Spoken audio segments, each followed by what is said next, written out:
تاسو ان شاء الله ټول زموږ تولیدات دلته لیدلی شئ، هم د کمیت له نګاه نه، هم د کیفیت له نګاه نه او هم د قیمت له نګاه نه په دریو بخشو کې رقابتي دي او ګرانو هیوادوالو ته یې وړاندې کوو. او د خدای نه هیله کوم چې هیواد مو ورځ پر ورځ د افغانستان د اسلامي امارت د حمایت په نتیجه کې په مخ ولاړ شي او همداسې د پیشرفتونو شاهدان وو. اجازه راکړئ جناب معاون صاحب اشاره وکړه چې د بغلان، تخار، بدخشان قدرمنو هیوادوالو ته چې واقعا د دغو سماوي آفت په نتیجه کې خپل عزیزان یې د لاسه ورکړي، دوی ته د لوی رب العزت دربار ته لاسونه پورته کړو او د دوی ته د مغفرت او باقي د افغانستان ته د مصیبت د نه رسېدو دعا وکړو. خدای پاک دې ټول وبخي. جناب معاون صاحب تاسو یادواري وکړه د افغانستان د صنایع و معدن خونه افتخار لري که هغه په زلزله په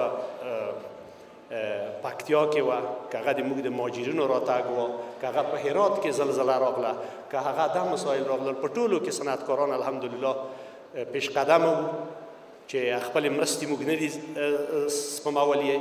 او یو ښه زیری دا دی چې موږ داخلي تولیدات که هغه لوښي دي، که هغه غذایي مواد دي، که هغه صحي مواد دي، د خپل وطن لرو، د خپل وطن تولیدات لرو، هغه مو د خپلو هیوادوالو نه مصیبت ځپلو هیوادوالو نه نه دي سپمولي.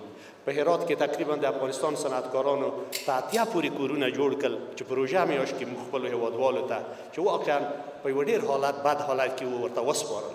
اوس مو هم لاس په کار شوي یو چې د بغلان او د ورونو سره او خویندو سره د مصیبت ځپلو سره چې کوم ستونزې او مشکلات ورته پیدا شوي زر تر زره خپل کومکونه جمع کړو او خپل داخلي تولیدات که هغه د دیګي بخار نه نیولې دلته تاسو وینئ، ساختماني مواد یې، حتی د کورونو په جوړولو کې اکثره مواد زموږ سره ټول شته او انشاءالله موږ به ورسره خپلې مرستې ونه سپموو. زه غواړم یو ټکي ته اشاره وکړم. جناب بدري صاحب یو دوه ټکو ته اشاره وکړه. زه د زړه د کومې د افغانستان د اسلامي امارت په تیره بیا د وزارت صنعت او تجارت جناب وزیر صاحب دلته حضور لري، د زړه د کومې ترې مننه کوم. د اقتصادي کمیسیون نه د حاجي ملا برادر اخوانه او د همکارانو نه د زړه د کومې مننه کوم چې د افغانستان صنعت ته یې واقعا هغه خدمتونه کړي چې نن موږ د دې شاهد یو چې د موږ 4,500 فابریکې نن راسي 6,500 فابریکو ته. زموږ تقریبا 8 سکتورو کې د خودکفایي اوس رسېدلې ده 109 سکتورونو ته.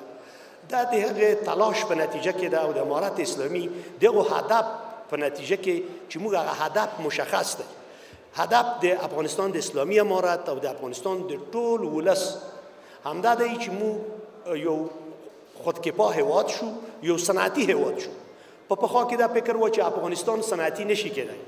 20 کاله مخکې 18 کاله مخکې د ټولو افغانانو سره دا فکر و چې افغانستان یو صنعتي هیواد نشي کېدی، دا باید یو داسې هیواد وي چې د بهره ورته شی وارد شي او بیرته صادر شي. در حالی که داسې نه ده. اوس موږ دا ثابته کړه چې افغانستان صنعتي هیواد کېدای شي. نمونه یې په دغه ځای کې لرو. زه ګوره بدري صاحب په اول کې وخت تا وزارت مالیه هم نه و، کمیسیون اقتصادي و، زه د حضور ته ورغلی یم. دا اوسپنه یې بنده کړه، نن موږ اوسپنه خارج ته صادروو. د دغې پختې پاره کې په یاد مې دي موږ ورغلو، د قندهار همکاران راغلل، پخته ټوله په هغه باندې وتله نورو ملکو ته. خو اوس چې پخته موږ په خپل ملک کې پروسس کوو، تاسو ګورئ چې په ټولو سکتورونو کې موږ خودکفا کوو. که هغه د هغې نه که کنجاړه جوړېږي، که صابون جوړېږي، که غوړي جوړېږي، انشاءالله د هغې ورځې په هیله چې زر تر زره موږ د هغې نه رخت هم جوړ کړو. نو بناءً صنایع معامد همکار د موږ د زراعت دي. زراعت چې زموږ صنعتي نشي، په هیڅ کله د زراعت رقابتي نه دی. چې افغانستان صنعتي نه وي، په هیڅ کله خپل معدن نسو استخراجولی. همداسې دغه معدن د طلا د تپو په سر یا د غونډیو په سر به پراته وو او ورته ګورو به نه به شو کولی. که څوک بل درته استخراجوي، واقعا په کم قیمت به استخراجوي. نو بناءً دغه هنر د افغانستان د صنعتکارانو څخه شته. د افغانستان صنعتکاران الحمدلله د ویلو دپاره څه لري. جناب بدري صاحب بل څه ته هم ډېر ښه اشاره وکړه، کمیت، کیفیت او قیمت. زموږ اجناس چې په دې ځایو کې دي، همشان از نگاه کمیت، از نگاه کیفیت و از نگاه قیمت رقابتی است. یک مشکلی که ما داریم وی در بخش پیشنهادات و جناب وزیر صاحب محترم صنعت و تجارت، به اداره محترم نور مستندرد، به ادارات محترم امارت اسلامی افغانستان باید به عرض برسانم. اول این که ما اگر بخوایم که سرمایه گذاری را جذب کنیم، با وجود این که من ممنون و مشکور هستم از فرمان امیر المؤمنین حفظه الله که برای اولین بار به صنعت افغانستان مالیه را ماب کرد در تاریخ کشور، برای اولین بار به صنعت و تولیدات داخلی افغانستان مالیه را از 4% به 2% آورد. این واضح است، هدف واضح است که امارت چی میخواهد. امارتی را میخواهد که افغانستان خود کفا کنه، امارتی میخواهد که افغانستان با پای خود را بره، امارتی میخواهد که انکشاف اقتصادی را از راه صنعت به وجود بیاید. بناهن این هدف واضح است. از صنعتکاران ما قول میدیم با بزرگای امارت اسلامی افغانستان که ما در پهلوی ملت خود هستیم، با وجودی که ما نه به کدام قشر سیاسی تعلق داریم، نه کدام مسائل سیاسی را پیش ببریم. آرزو و امید ما خودکفایی افغانستان است. آرزو و امید ما رشد تولیدات داخلی است. آرزو و امید ما این است که در افغانستان هموطن ما کار داشته باشه. اگر ما بخوایم که زمینه کار و اشتغال فراهم کنیم، تنها از راه صنعت میتونیم از راه صنعت. مثلا ما ماجرین ما هزارها ماجری ما آمدن، آل ما در فابریکات خود برشان جا میدیم. شکر 6,500 فابریکه داریم. اگر به هر فابریکه 5 نفر ما کار بدیم، 30,000 فامیل میتونیم به زمینه کار و اشتغال برشان فراهم کنیم. یکی از مشکل بزرگ برادر معتادین ما که بدبختانه از 20 سال یا 30 سال یا 40 سال گذشته به ما مردم مانده که بیش از 4.5 میلیون معتادین است. امی که تداوی میشه امارت اسلامی مشکور و ممنون هستیم، با وجود این امکاناتی که هیچ هم نیست، به هیچ برابر است، با آن هم سر تا سر کشور جمع‌آوری شد و تداویشان میشه.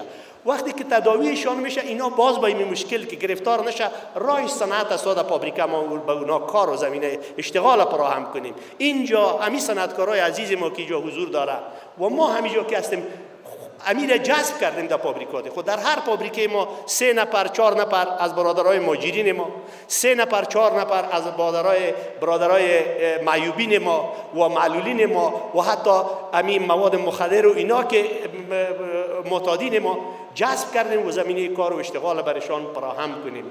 بناهن به یک نتیجه میرسیم. اگر به این نتیجه رسیم که فابریکات ملی سرمایه ده چه شخصی سرمایه نده، د عصری علومو د اقتصاد عصری علومو دا ثابته کړي د ما فابریکه زما ملکیت نه دی، ځکه که 10 روپۍ ما ته ګټه ترې راځي 60 روپۍ هلته نور کسان کار کا هغو ته زمینه د کار اشتغال برابریږي. بناهن د افغانستان د اسلامي امارت نمو د زړه د کومې دغه هیله و آرزو ده چې د موږ د مځکې غم وخوري. ته تر اوسه پورې وینې موږ په صنعتي پارکونه لرو. که غواړو جناب معاون صاحب دلته حضور لرئ، که غواړو چې موږ سرمایه گذاری جذب کرو. سرمایه گذاری د تیر د جمهوریت و اشتباه لوی داوه چې دوی دا فکر کوي چې تجارت ته همیش به امریکا روپۍ وروړي او موږ بخورو. اما امارات باید اشتباه ونه کړي، ځکه او چې په جوب کې پیسې دي چې هغه ځکه پیران نه نیسي، په هغو باندې فابریکه جوړه نه کړي، پیسې څه کوي؟ خو مجبور دی بهر یې انتقال کړي، په یو بل ځای کې کار پې وکړي.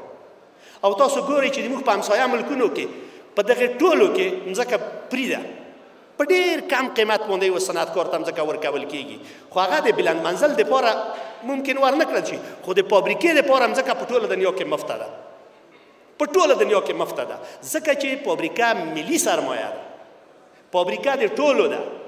فابریکه د که جوړه شوه زراعت دې جوړېږي، د احتیاج نه خلاصېږي، د محتاج نه خلاصېږي. بناهن موږ په دغه باره کې هیله کوو چې د موږ صنعتي پارکونو کې زر تر زره مځکه توزیع شي. جناب معین صاحب دلته د سکتورونو ته ټولو ته اشاره وکړه. 450 فابریکې چې موږ دلته لرو، 3 مهم عمده سکتورونه چې هغه غذایي مواد دي، ساختمانی مواد دي او بهداشتي مواد دي. په دې هر سکتور کې 10 سکتوره نور دا موږ چې په دغه ځای کې شتي، که هغه د رنګ سکتور دی، که هغه د سیخ ګل دی، که هغه د غذایي موادو دی، مشروبات غیر الکلي دی، که هغه تیږې دي، معدن، زموږ ډېر یو لوی سکتور دی، ډېر یو عجیب لوی سکتور دی. په دغه ټول دلته اشتراک کړی او دا درته ډاډ درکوو چې دا د کمیت ته نګاه نه د کیفیت ته نګاه نه او د قیمت له نګاه رقابتي دي. د امارت اسلامي ټولو مشرانو ته هیله کوو چې د داخلي تولیداتو نه بیا هم د امیر المؤمنین صاحب د فرمان مطابق استفاده وکړو. د خپلو هیوادوالو نه دغه هیله کوو که چیرې په جنس کې زموږ خدای مه کړه اندکترین اشتباه و موږ حاضر آماده یو چې هغه اصلاح کړو او انشاءالله زه ډاډ ورکوم چې موږ تولیدات ټول د لوړ معیار نه برخوردار دي. او نور ستاسو وخت نه نیسمه. خالق رب العالمین مو سرلوړي و آباد لره د یوه خودکفا او صنعتي افغانستان په هیله.